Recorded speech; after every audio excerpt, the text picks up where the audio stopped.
Hey everyone, welcome back to my channel. Today we're going to be going over 3 important elements that'll help you build your book outline.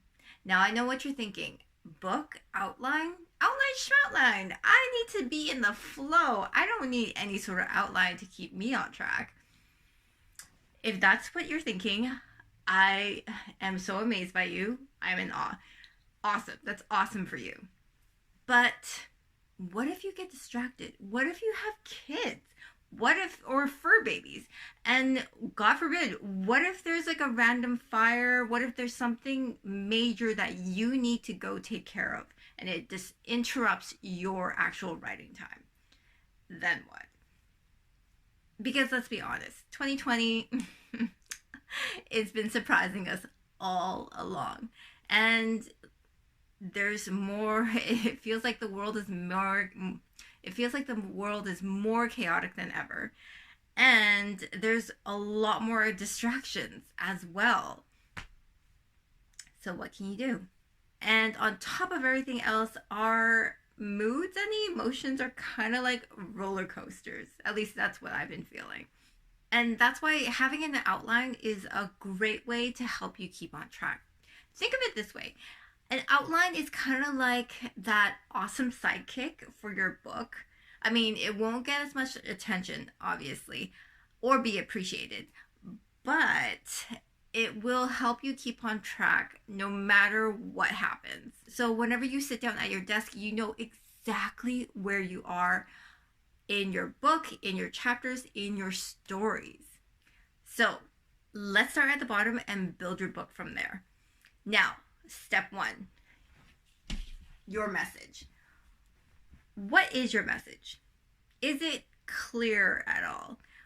What is the main point that you're trying to convey to your reader?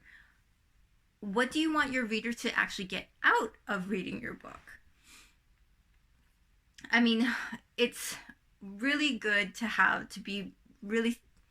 it's good to be very specific about this, because when you have a great title and it kind of like pulls people in, but the content inside doesn't match that title, that's not good, because you don't want people to go online and start ripping apart your book. I mean, like, that's going to happen anyway, but let's try to avoid it when you have a awesome title, but the content does not match at all. And it's really similar to having a bad call to action. So, for example, after your reader finishes reading your book, what do you want them to do? Do you want them to like book a call with you? I'm assuming this is for your business. Do you want them, so for instance, you could have them book a call with you, maybe check out your website, maybe review your book and give it a good rating.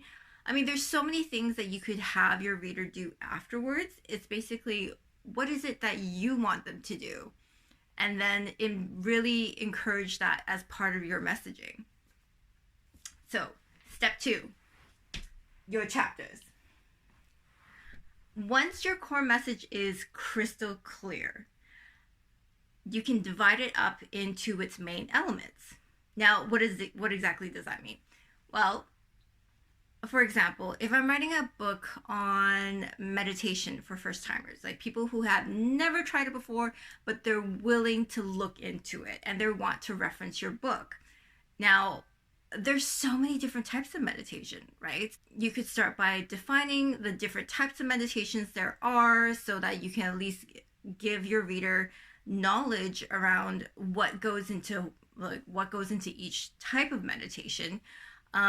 You could give them an instruction, you give them an instruction manual on how to get started, on how it's important to stay consistent, because really being consistent in anything is really important in order to actually see results and to keep their expectations at a certain level. Because I know so many people who started meditation and within 3 times nothing happened, obviously. So you want to maintain their expectations around what is actually going to happen, because we're not doing it to achieve enlightenment. We're doing it because we're wanting to lower our stress levels, to lower our anxiety, and to maybe lower your heart, like blood pressure too.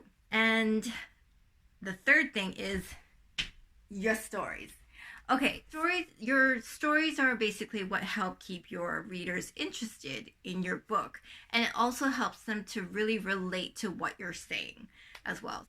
So for each of your chapters, I would have maybe like 2 to 3, possibly 4 personal stories. I mean, it doesn't necessarily have to be a personal one, but as long as it's a story that explains the concept that you're actually putting forth. And that way it'll help your reader to actually understand your concept better. And the reason for this is because when you actually provide a tangible example, it shows your reader how, A, for example, if it was a personal story, that you have gone through it, this obstacle that they're currently facing. And B, it helps to cement the idea in your reader's mind to encourage them and empower them to go forward and try it on their own. And isn't that exciting? Because that's exactly why we want to put out these stories. Now, I know for a lot of women out there, maybe you're feeling like, well, my story isn't worthy enough, or my story isn't exciting enough, or it's just not enough.